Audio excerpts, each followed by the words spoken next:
વિદ્યાર્થી મિત્રો, આજે આપણે વિસ્ટન બ્રિજનો અભ્યાસ કરીએ. વિસ્ટન બ્રિજની શોધ વિસ્ટન નામના વૈજ્ઞાનિકે કરી. એના ઉપરથી એનું નામ છે વિસ્ટન બ્રિજ. એનો આકાર બ્રિજ જેવો છે એટલે આપણે એને વિસ્ટન બ્રિજ પરિપથ કહીએ. હવે આ વિસ્ટન બ્રિજ પરિપથનો ઉપયોગ છે એ અજ્ઞાત અવરોધનું મૂલ્ય માપવા માટે થાય. જેવી રીતે તાપમાન માપવા માટે થર્મોમીટર યુઝ થાય, વિદ્યુતભાર માપવા માટે ઇલેક્ટ્રોસ્કોપ યુઝ થાય, એવી રીતે અવરોધ માપવા માટે વિસ્ટન બ્રિજ નામના પરિપથનો શું થાય, ઉપયોગ થાય. તો વિસ્ટન બ્રિજમાં શું હોય, તો 4 અવરોધ હોય. એમાં ધ્યાન આપજો, આપણે ડ્રો કરી દઈએ. આ R1 કહી દઈએ, આને આ R2 કહી દઈએ. આ અવરોધ છે ને અજ્ઞાત છે. કેવો છે? જેનું મૂલ્ય આપણે મેળવવું છે. તમે કહો કે એના ઉપર કલર દોરેલા હોય તો મેળી જાય ને, પણ કલર ક્યારે દોરો તમે? મૂલ્ય મળે પછી કલર દોરો ને, તો એનું મૂલ્ય તો માપવું પડે. તો એના માટે જ આપણે વિસ્ટન બ્રિજનો ઉપયોગ કરીએ છીએ. આ R1 અવરોધ, આ R2 અવરોધ, આ રીતે R3 અવરોધને કનેક્ટ કરવાનો હોય અને આને કહી દો R4. બુકમાં તમને અહીંયા R1 ને R2 ને એ રીતે કીધું, પણ આ રીતે લઉં તો તમને વધારે અનુકૂળ રહેશે. આ થઈ ગયો R4.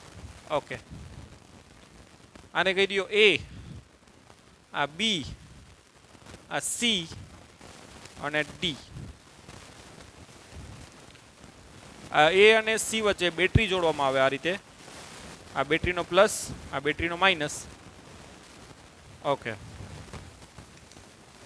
તો વિસ્ટન બ્રિજમાં 4 અવરોધો લેવામાં આવે, એક બેટરી લેવામાં આવે અને 4 અવરોધને આ રીતે કનેક્ટ કરવામાં આવે.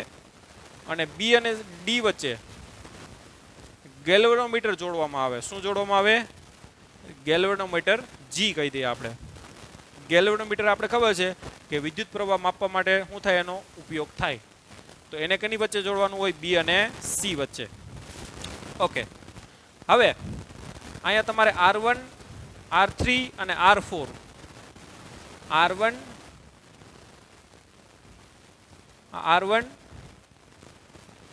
R3 અને R4 આ કેવા હોવા જોઈએ? જ્ઞાત હોવા જોઈએ. અને R2 જે તમારો કેવો છે? અજ્ઞાત, જેનું મૂલ્ય આપણે મેળવવું છે. જ્ઞાત એટલે કે પ્રમાણભૂત, એટલે કે તમને એને મૂલ્ય ખબર હોવી જોઈએ. તો R1, R3 અને R4 એ કેવા હોવો જોઈએ? જ્ઞાત, એટલે કે એ અવરોધનું મૂલ્ય આપણે જાણતા હોવા જોઈએ. અને એ એવા પસંદ કરવા જોઈએ જેથી કરીને ગેલ્વેનોમીટરનું આવર્તન કેવું થાય? શૂન્ય થાય. આ એવા પસંદ કરવા પડે જેથી કરીને ગેલ્વેનોમીટરનું આવર્તન કેવું થાય? શૂન્ય થાય. એટલે કે ગેલ્વેનોમીટરમાંથી કોઈ વિદ્યુત પ્રવાહ પસાર થાય નહીં. આને વિસ્ટન બ્રિજની સંતુલન અવસ્થા કહેવાય. આ જ વસ્તુ તમારે લખવાની છે. ભાઈ, બધી વસ્તુ વિસ્ટન બ્રિજ એટલે ડાયરેક્ટ આકૃતિ દોરીને મંડીને જ પડવાનું. પહેલાં બધી વસ્તુ મેં કહેતો ગયો એ લખવાની છે કે આકૃતિમાં દર્શાવ્યા પ્રમાણે વિસ્ટન બ્રિજમાં 4 અવરોધો હોય છે. પહેલાં તો લખવાનું કે વિસ્ટન બ્રિજનો ઉપયોગ અજ્ઞાત અવરોધ મેળવવા માટે થાય. વિસ્ટન બ્રિજમાં 4 અવરોધો આકૃતિમાં દર્શાવ્યા પ્રમાણે ગોઠવવામાં આવે છે. 4 અવરોધમાંથી એક અવરોધ કેવો હોય છે? અજ્ઞાત અવરોધ, જેનું મૂલ્ય આપણે શું કરવાનું હોય છે? મેળવવાનું હોય છે. એના માટે 3 અવરોધો છે એ R1, R3 અને R4 કેવો હોવો જોઈએ? જ્ઞાત હોવો જોઈએ. અને એનું મૂલ્ય એવું હોવું જોઈએ જેથી કરીને ગેલ્વેનોમીટરમાંથી કોઈ વિદ્યુત પ્રવાહ પસાર થાય નહીં. એટલે કે એનું આવર્તન કેવું થાય? શૂન્ય. અને આને વિસ્ટન બ્રિજની કઈ અવસ્થા કહેવાય? સંતુલન અવસ્થા કહેવાય. વિસ્ટન બ્રિજની કઈ અવસ્થા કહેવાય? સંતુલન. અને સંતુલન અવસ્થામાંથી ગેલ્વેનોમીટરમાંથી પસાર થતો પ્રવાહ કેવો થાય? 0. ઓકે, તો સંતુલન અવસ્થા થઈ ગઈ ત્યારે જ આ વર્ક કરે. ખ્યાલ આવ્યો? માનો કે આ બેટરી છે, એના વોલ્ટેજ V છે અને એને કારણે પ્રવાહ I પસાર થાય. અહીંયા અહીંથી આમ બે ભાગ પડશે. અહીંથી I1 પ્રવાહ જાય, અહીંથી કેટલો પ્રવાહ જાય? I2. I1 પ્રવાહ અહીંયા B પાસે પહોંચ્યો. હવે ગેલ્વેનોમીટરમાંથી તો કોઈ પ્રવાહ પસાર થતો નથી. કારણ કે કઈ અવસ્થા છે? સંતુલન અવસ્થા છે. તો જ આને વિસ્ટન બ્રિજ કહેવાય. બાકી વિસ્ટન બ્રિજ ના કહેવાય. વિસ્ટન બ્રિજમાં ગેલ્વેનોમીટરમાંથી કોઈ પ્રવાહ પસાર ના થાય. એટલે જેટલો I1 પ્રવાહ છે ને એટલો આમ આ વયો જાય, બરાબર. અને I2 અહીંથી આમ વયો જાય, કારણ કે અહીંથી કોઈ પ્રવાહ પસાર નહીં થાય. તો I2, આ I1 અને I2 અહીંયા ભેગા મળીને પાછો શું કરી નાખશે? I. હવે સંતુલન અવસ્થામાં સંતુલન અવસ્થામાં લૂપ ક્યું લઈ લઈએ આપણે એ બી ડી એ માટે એ બી ડી એ માટે કિર્ચોફના નિયમના બીજા નિયમ અનુસાર અહીં લખવાનું છે તમારે સંતુલન અવસ્થામાં લૂપ એ બી ડી એ માટે કિર્ચોફના નિયમના બીજા નિયમ અનુસાર આપણે શું લખશું તો કે એ થી સ્ટાર્ટ કરવાનું છે કિર્ચોફનો આપણે નિયમ ભણી ગયા એથી સ્ટાર્ટ કરો ત્યાં વોલ્ટેજ વીએ કહી દો ભાઈ હીરો ઓ હીરો અહીં ધ્યાન આપજો એ થી બી જઈએ તો શું થશે એ થી બી જાવ તો I1 R1 નો ગુણાકાર માઇનસ આવે ને પ્રવાહની દિશામાં જાય તો ગુણાકાર માઇનસ આવે તો I1 R1 પછી બી થી ક્યાં જઈએ આપણે ડી તો કોઈ આમાં વોલ્ટેજ ડ્રોપ થતો નથી કેમ કે પ્રવાહ કોઈ પસાર નથી થતો હવે ક્યાંથી જ્યાં જવાનું છે ડી થી એ તરફ તો પ્રવાહ શું આવે છે સામો આવે છે એટલે I2 R3 નો ગુણાકાર કેવો આવશે ધન એટલે પ્લસ I2 R3 પાછા એ આગળ પહોંચી ગયા એટલે VA કેન્સલ એટલે કે I1 R1 બરાબર શું લખાય I2 R3 આ સમીકરણ આને એક કહી દો આ એક લૂપ લીધું આપણે હવે આ લૂપ લઈ લ્યો લૂપ કેનું માટે બી સી ડી બી માટે બી સી ડી બી માટે કિર્ચોફના બીજા નિયમ અનુસાર બરાબર લખ નાખજો શું થાય બોલો જોઈએ બી થી ચાલુ કરો એટલે શું આવશે વીબી બી થી સી જાઓ પ્રવાહની દિશામાં જઈએ આપણે એટલે I1 R2 કેવું આવશે માઇનસ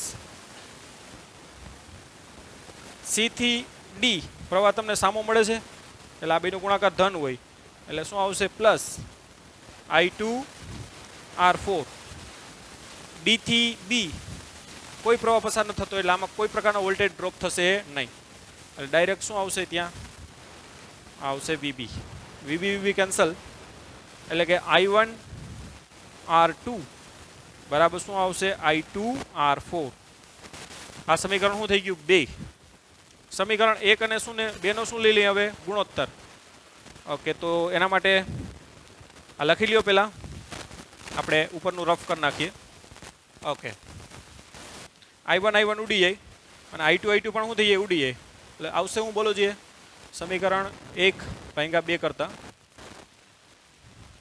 R1 ના છેદમાં R2 બરાબર શું આવશે R3 ના છેદમાં R4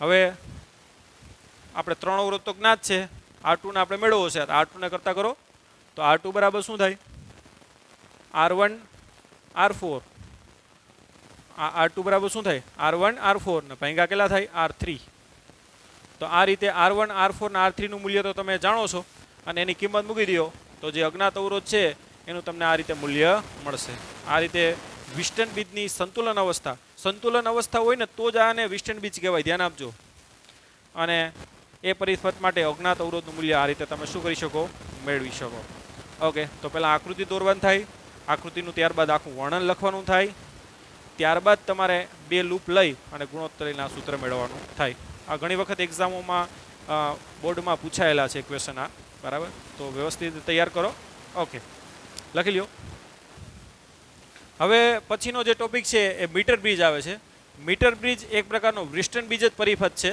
પણ પ્રયોગશાળામાં વ્રિસ્ટન બ્રિજ આપણે યુઝ ન કરીએ મીટર બ્રિજ યુઝ કરીએ કારણ કે તમે R1 R3 અને R4 એક જ્ઞાત એવા પસંદ ન કરી શકો જેથી કરીને ગેલોમીટરનું આવર્તન કેવું થાય શૂન્ય તમે ગોઠવીને થાકી જાઓ ને તો પણ ગેલોમીટરનું આવર્તન શૂન્ય થાય નહીં કેમ કે એવા અવરોધ તમને મળે જ નહીં જેથી કરીને ગેલ્વેનોમીટરનું આવર્તન કેવું થાય શૂન્ય થાય તો પ્રેક્ટિકલમાં આ R3 અને R4 ની જગ્યાએ છે ને આખો તાર રાખવામાં આવે શું રાખવામાં આવે તાર અને એ જે પરિપથ બનશે ને એને આપણે શું કહેશું મીટર બ્રિજ કહેશું શું કહેશું મીટર બ્રિજ જેના ઉપર તમારે પ્રેક્ટિકલ પણ કરવાના આવશે તો પ્રયોગશાળામાં આ જે બે અવરોધ છે ને ધ્યાન આપજો એની જગ્યાએ શું રાખવામાં આવે તાર રાખવામાં આવે જો હું આ રાખી દઉં છું પહેલાં તો આ એ આ મીટર બીજ દોરી જ નાખીએ આપણે.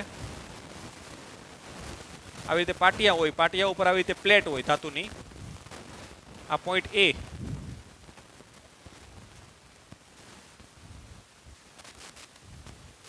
અહીંયા એક ગેપ હોય અને એક ગેપ અહીંયા હોય.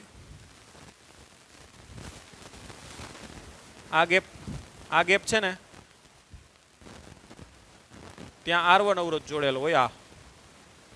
આ R1 અવરોધ બરાબર.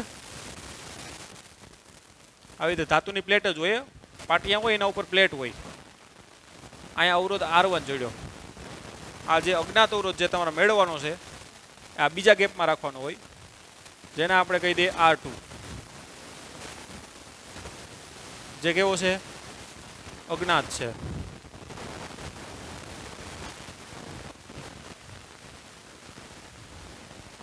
આ થઈ ગયો પોઈન્ટ તમારો સી. ધ્યાન આપજો અહીંયા. આ સી. આ ધાતુની પ્લેટ જ હોય આ રીતે લાકડા ઉપર. હવે આ બે અવરોધ છે ને કયો? R3 અને R4. એ અવરોધની જગ્યાએ તાર રાખવામાં આવે, 1 મીટરનો તાર. કેટલા મીટરનો? 1 મીટર. અને એ તાર છે એ મિશ્ર ધાતુ હોય. મેં તમને આગળ 3 ધાતુ જણાવી હતી, મેંગેનીન, કોન્સ્ટન્ટન અને નિક્રોમ. આ 3 ધાતુમાંથી ગમે એ ધાતુનો તાર, મિશ્ર ધાતુનો તાર તમે રાખી શકો. કારણ કે એ તાર છે એનો અવરોધ તાપમાન સાથે ખાસ બદલાતો નથી, માટે એ ધાતુ પસંદ કરવામાં આવે. અને તાર કેટલા મીટરનો હોય? 1 મીટર. આ નીચે એને સ્કેલ હોય કે સ્કેલ દ્વારા તમે જોઈ પણ શકો. શા માટે સ્કેલ રાખવામાં આવે નીચે એ પણ તમે આગળ ભણીએ એટલે ખ્યાલ આવશે. આ 1 મીટરનો તાર રાખવામાં આવે. હવે આ બી પોઈન્ટ છે, અહીં ધાતુની પ્લેટ જ હોય. આ બી પોઈન્ટ તમારો. તો આ બી ત્યાંથી આવી રીતે ગેલોમીટર હોય અને એનો બીજો છેડો છે ને આ બીજો છેડો, એક છેડો અહીંયા રાખવામાં આવે, આવી ગયો. અને એનો બીજો છેડો છે ને એ જોકી સાથે રાખવામાં આવે. જોકી વસ્તુ શું છે? તો કે જોકીને આવી રીતે તાર ઉપર તમે શું કરી શકો? સરકાવી શકો. જોકીને તમે શું કરી શકો? તાર ઉપર સરકાવી શકો. એટલે તમારે શું કરવાનું છે કે જોકીને અહીંથી સરકવાનું ચાલુ કરવાનું છે, સરકાવતા જ જવાનું. જ્યારે ગેલોમીટરનું આવર્તન 0 થઈ જાય ત્યારે જોકીને શું કરી દેવાની? સ્ટોપ કરી દેવાની. અને આ જે લંબાઈ મળે એ L1 અને આ જે લંબાઈ મળે એ શું છે? L2. આ લંબાઈને કારણે અવરોધ છે એ R3 હશે અને આ જે લંબાઈ છે ને એને કારણે અવરોધ કેટલો હશે? R4. એટલે તમે જોઈતો અવરોધ એમાંથી પસંદ કરી શકો. તો તમારું ગેલોમીટરનું આવર્તન કેવું થાય? 0. તો હવે R2 કેવી રીતે મળશે? જો તમારે જોકીને શું કરવાનું છે? અહીંથી આમ સરકાવતી જ જવાની. માનો કે અહીંયા પહોંચી ગયા અને ગેલોમીટરનું આવર્તન કેવું થઈ ગયું? 0. એનો મતલબ કે આ કયો પરિપથ બની ગયો? વિસ્ટનબીત પરિપથ બની ગયો. તો વિસ્ટનબીત પરિપથ માટે આ લંબાઈ આવી ને, આ લંબાઈ એટલી લંબાઈ હશે તો એનો તાર અવરોધ તો હશે ને. આટલો અવરોધ કેટલો છે? R3. અને આટલી લંબાઈને કારણે અવરોધ કેટલો? R4. અવરોધ જ છે. ઓકે. અહીંયા ટૂંકમાં તમને બેટરી જોડવાના આવે.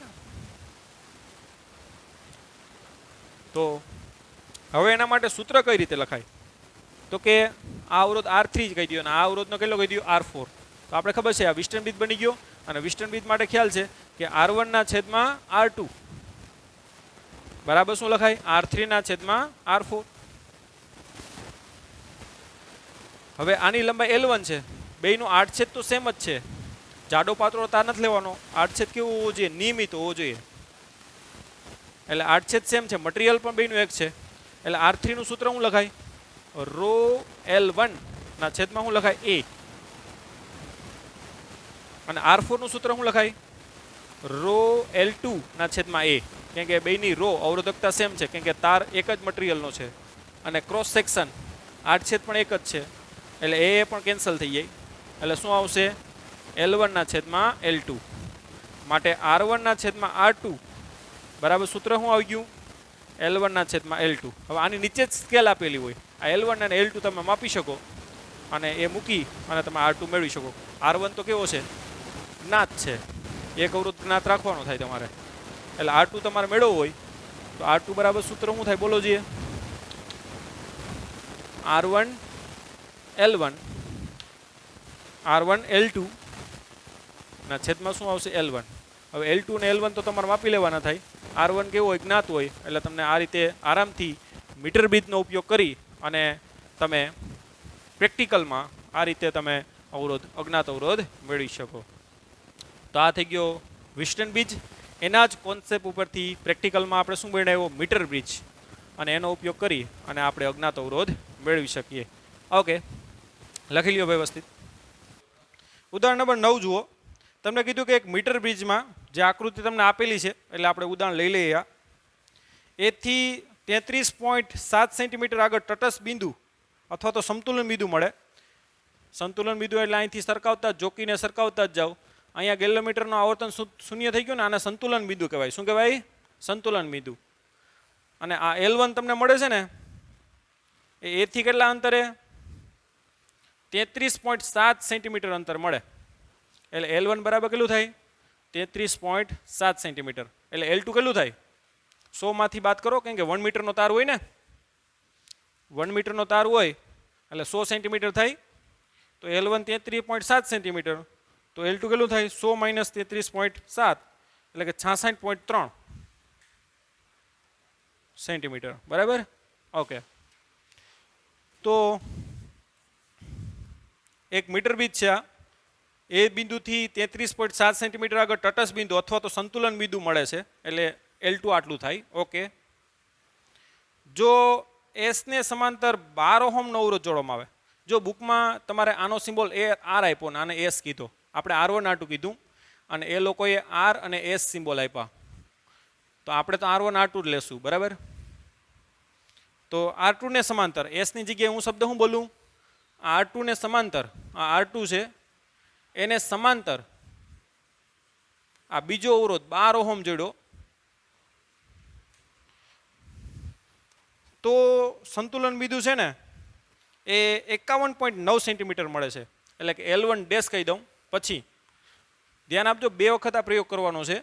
પહેલાં R1 અને R2 હોય ત્યારે 33.7 સેન્ટીમીટર મળે. પછી R2 ને સમાંતર કેટલો ઓહમ જોડવાનો છે? 12 ઓહમ અવરોધ જોડવાનો છે. પછી પાછો પ્રયોગ કરતા જાઓ ને અહીં જોકી ક્યાં અટકે છે? L1 ડેશ બરાબર કેટલા? 51.9 સેન્ટીમીટર. એટલે L2 કેટલું થાય? 49.1 સેન્ટીમીટર.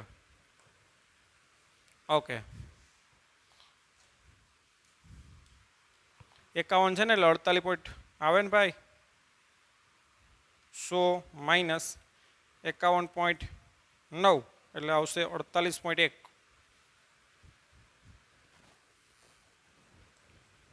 ઓકે. L2 ડેશ કહી દો એને. તો તમને R1 અને R2 ના મૂલ્ય મેળવવાના કીધા કે ભાઈ તમને R1 મેળવો અને R2 મેળવો. પહેલાં 12 ઓહમ નથી જોડ્યો ને ત્યારે સૂત્ર લખીએ આપણે. 12 ઓહમ ન જોડ્યો હોય એટલે પહેલી કન્ડિશનમાં R1 ના છેદમાં R2 બરાબર શું થાય? L1 ના છેદમાં L2. L1 કેટલો છે? 33.7 અને L2 કેટલું છે? 66.3. આ બેનો ગુણોત્તર મેળવી લઈએ આપણે. 33.7 ભાગ્યા 66.3 તો એ આવશે 0.51. 0.508 આવે એટલે 0.51 લઈ લઈએ. તો પહેલું સમીકરણ કહી દો કે ભાઈ R1 ના છેદમાં R2 કેટલો આવે? તો કે 0.51. હવે 12 ઓહમનો અવરોધ જોડો તમે. R2 ને સમાંતર કેટલો? 12 ઓહમનો. તો આ બે સમાંતરમાં છે તો સમાંતરમાં પરિણામી અવરોધ કેટલો થાય? તમે R ડેશ કહી દો. તો R1 ના છેદમાં શું આવે? પછી R ડેશ આવે. ધ્યાન આપજો. જે R ડેશ એટલે શું છે? તો કે R2 અને 12 નો પરિણામી અવરોધ બે સમાંતરમાં છે. તો R1 ના છેદમાં R ડેશ બરાબર શું લખાય? L1 ડેશ ના છેદમાં L2 ડેશ. હવે R ડેશ એટલે શું થાય? સમાંતરમાં શું થાય? 12 ગુણ્યા R2 ના છેદમાં 12 વત્તા R2 થાય ને, કેમ કે 12 અને R2 બે કેમાં છે? સમાંતરમાં છે. એટલે પરિણામી અવરોધ R ડેશ બરાબર શું થાય? 1/12 વત્તા 1/R2 એટલે તમે આ રીતે કરો, બેનો ગુણાકાર છેદમાં બેનો શું આવશે? સરવાળો. ઓકે, તો R1 ના છેદમાં આ કિંમત મૂકી દો R' ની નીચે, છેદનો છેદ અંશ ઉપર હોઈ જાય, 12 + R2 ના છેદમાં 12 × R2 બરાબર L1' કેટલું છે? 51.9 અને L2' કેટલું છે? 48.1. એટલે 51.9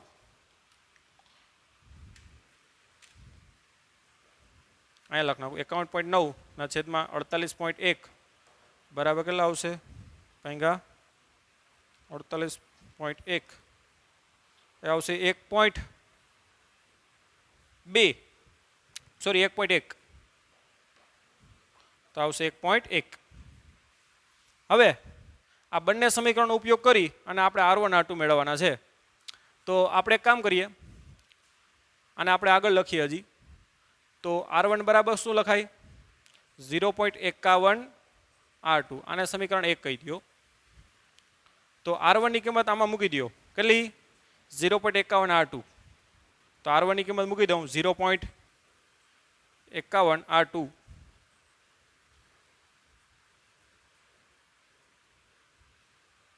R1 ની કિંમત મૂકી દીધી, કૌંસમાં 12 + શું આવશે? R2 ના છેદમાં 12 R2 બરાબર 1.1. ચાલો ચોકડી ગુણાકાર કરી નાખો, એટલે આને અંદર ગુણ નાખો.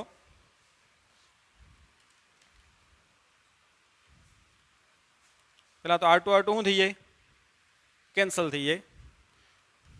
0.51 ગુણ્યા 12 એટલે કેટલા આવશે? 6.12. તો 6.12 વત્તા 0.51 ગુણ્યા R2 એટલે 0.51 R2 બરાબર 12 ગુણ્યા 1.1 એટલે કેટલા આવશે? 13.2. માટે 0.51 R2 ઓલી બાદ જાય તો માઇનસ થાય, 13.2 માંથી 6.12 કાઢો તો આવશે 7.08. અને એના ભાંગા કેટલા કરી નાખો? 0.51. એટલે R2 કેટલો આવશે? 13.88 ઓહમ. R2 એટલે તમારી બુકમાં સિમ્બોલ એનો S આપેલ છે, તો S બરાબર મૂલ્ય કેટલું આવશે? 13.88. આપણે અહીંયા સિમ્બોલ એનો R2 આપ્યો. અને R1 તમારે મેળવવો હોય તો આમાં કિંમત મૂકી દો સમીકરણ 1 માં. સમીકરણ 1 પરથી R1 બરાબર શું થાય? 0.51 R2 એટલે કે 0.51 ગુણ્યા R2 એટલે કેટલો છે? 13.88. એટલે R1 કેટલો આવશે?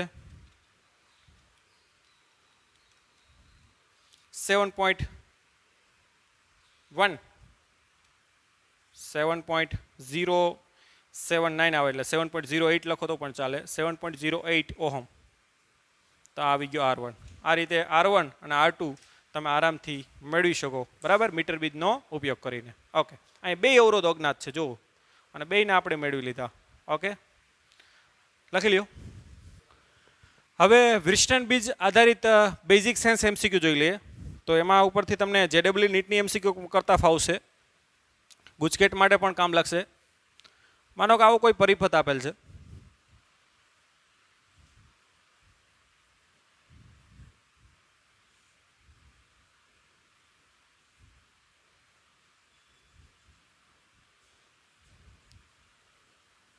અને અવરોધ તમને આપી દીધો આ 5 ઓહમ, આ 10 ઓહમ, આ 5 ઓહમ, આ 10 ઓહમ,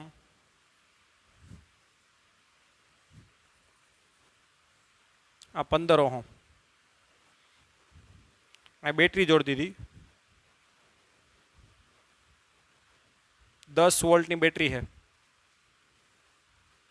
તમને અહીંયા કહે કે ભાઈ કેટલો વિદ્યુત પ્રવાહ પસાર થાય, બેટરીમાંથી કેટલો પ્રવાહ ખેંચાશે, તો આપણે એ મેળવવાનું કહે તો કઈ રીતે મેળવવું? તો પહેલાં તો તમારે આનો પરિણામી અવરોધ મેળવવો પડે.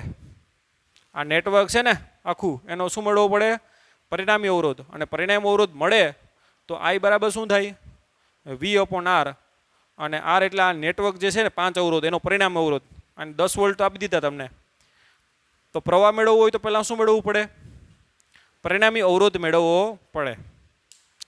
તો પહેલાં તો ખાસ અહીંયા ધ્યાન આપો, અહીંયા R1 કહી દો, આને R2 કહી દો, આને R3 કહી દો, અને આને R4 કહી દો. તો અહીંયા તમે ચેક કરો તો R1 ના છેદમાં R2 બરાબર R3 ના છેદમાં R4. R1 ના છેદમાં R2 લ્યો તો કેટલા આવે? 5/10 બરાબર શું થાય? 5/10 એટલે કે 1/2 બરાબર 1/2. એટલે R1 ના છેદમાં R2 બરાબર R3 ના છેદમાં R4 આવે છે. એનો મતલબ કે આ પરિપથ કયો છે? વિસ્ટનબીજ પરિપથ છે. કે આ ગુણોત્તર છે ને આવી ગયો ને 1/2 1/2. એટલે આપેલ પરિપથ કયો છે?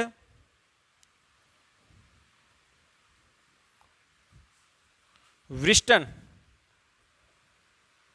બ્રિજ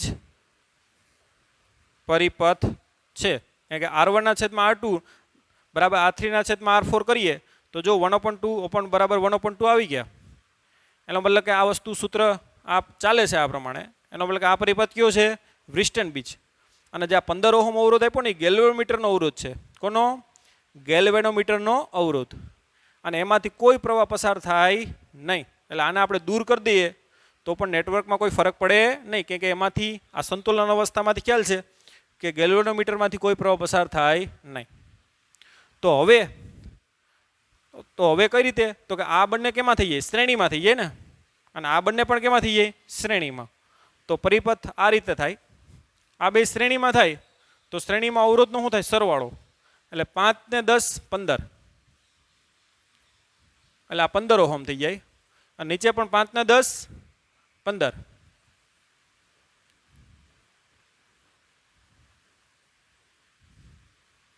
આ બેટરી, આ પ્રવાહ આપણે મેળવવાનો. હવે આ 15 અને 15 ઓહમ કેમાં છે? સમાંતરમાં છે. તો પરિણામી અવરોધ R હોય તો R બરાબર શું થાય? 15 ગુણ્યા 15 ના છેદમાં 15 વત્તા 15 એટલે કેટલા થાય? 30. એટલે 15 દુ 30 એટલે કેટલા આવશે? 7.5 ઓહમ. તો આપણે મળી ગયો પરિણામ અવરોધ. હવે કેટલો આવશે? 7.5 ઓહમ. માટે પ્રવાહ I બરાબર કેટલો થાય? V/R. આપણે કેટલા વોલ્ટ આપ્યા અહીંયા? 10 વોલ્ટ ના છેદમાં કેટલા આવશે? 7.5. એટલે કેટલા આવશે? 10/7 7.5.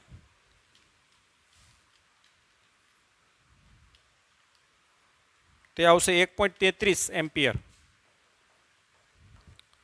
તો બેટરીમાંથી ખેંચાતો પ્રવાહ કેટલો થશે? 1.33 એમ્પિયર. આમાં ઘણા ક્વેશ્ચન મેં તમને કરાવ્યા. જો પહેલાં તો તમને ખાલી આટલું પણ પૂછી શકે કે આપેલ પરિપથ કયો છે? તો આપેલ પરિપથ તમે આ ગુણોત્તર લઈને કહી શકો કેવો છે? વિસ્ટનબીજ.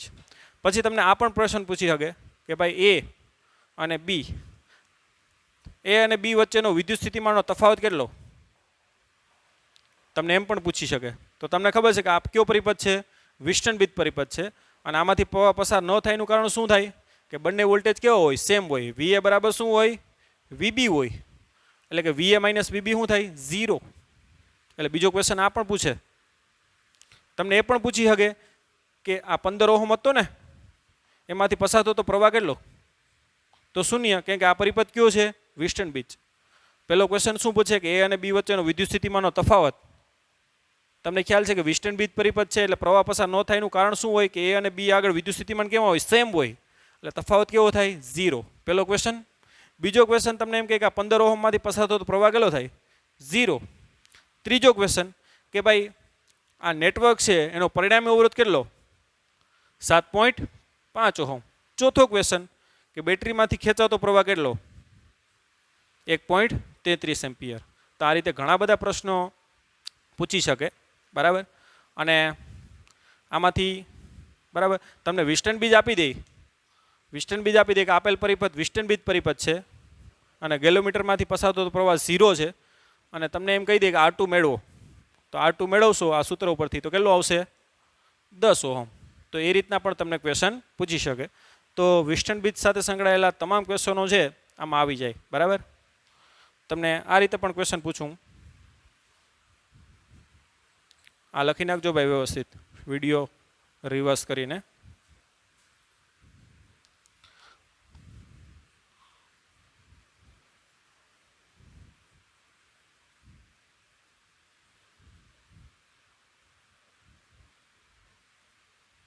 આ 3 ઓહમ, આ 5 ઓહમ, આ 7 ઓહમ, સોરી આ 15 ઓહમ કહી દઈ, આ 7 ઓહમ, અને અને આને હે ને આ 30 ઓહમ છે. ચાલો આ 15 ઓહમ અને આ 3 ઓહમ. તમને કહે કે આ R2 મેળવો.